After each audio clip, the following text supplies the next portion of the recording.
Hebreus capítulo 7.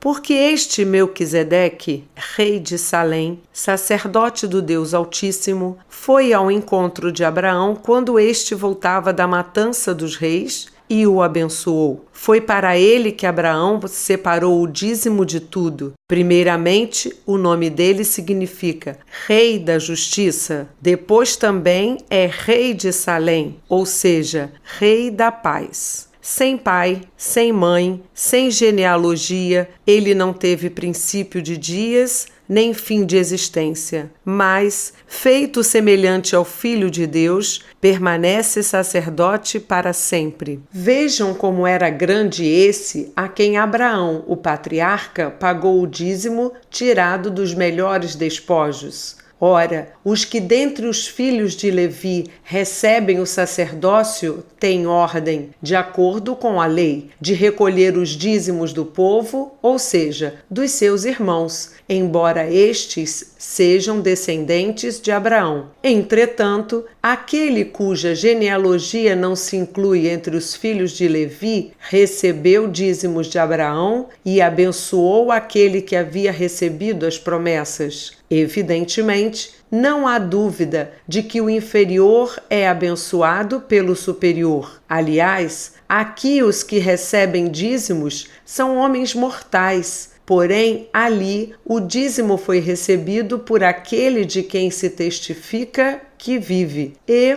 por assim dizer, também Levi, que recebe dízimos, pagou-os na pessoa de Abraão, porque Levi, por assim dizer, já estava no corpo de seu pai Abraão quando Melquisedeque foi ao encontro deste. Portanto, se a perfeição fosse possível por meio do sacerdócio levítico, pois foi com base nele que o povo recebeu a lei, que necessidade haveria ainda de que se levantasse outro sacerdote segundo a ordem de Melquisedeque e não segundo a ordem de Arão? Pois, quando se muda o sacerdócio, necessariamente muda também a lei. Porque aquele de quem são ditas estas coisas pertence a outra tribo, da qual ninguém prestou serviço diante do altar. Pois é evidente que nosso Senhor procedeu de Judá, tribo a qual Moisés nunca falou nada a respeito de sacerdócio. E isto é ainda muito mais evidente quando, à semelhança de Melquisedeque, surge outro sacerdote, constituído não conforme a lei de mandamento carnal, mas segundo o poder de vida que não tem fim, porque dele se testifica: você é sacerdote para sempre, segundo a ordem de Melquisedeque. Portanto, por um lado, se revoga a ordenança anterior por causa de sua fraqueza e inutilidade, pois a lei nunca aperfeiçoou coisa alguma, e, por outro lado, se introduz esperança superior pela qual nos chegamos a Deus. E isto não se deu sem juramento, porque os outros são feitos sacerdotes sem juramento, mas este foi feito sacerdote com juramento, por aquele que lhe disse: o Senhor jurou e não se arrependerá. Você é sacerdote para sempre. Por isso mesmo, Jesus se tornou fiador de superior aliança. Ora, os outros são feitos sacerdotes em maior número, porque a morte os impede de continuar. Jesus, no entanto, porque continua para sempre, tem o seu sacerdócio imutável. Por isso, também pode salvar totalmente os que por ele se aproximam de Deus, vivendo sempre para interceder por eles. Porque nos convinha um sumo sacerdote como este, santo, inculpável, sem mácula, separado dos pecadores e exaltado acima dos céus, que não tem necessidade, como os outros sumos sacerdotes,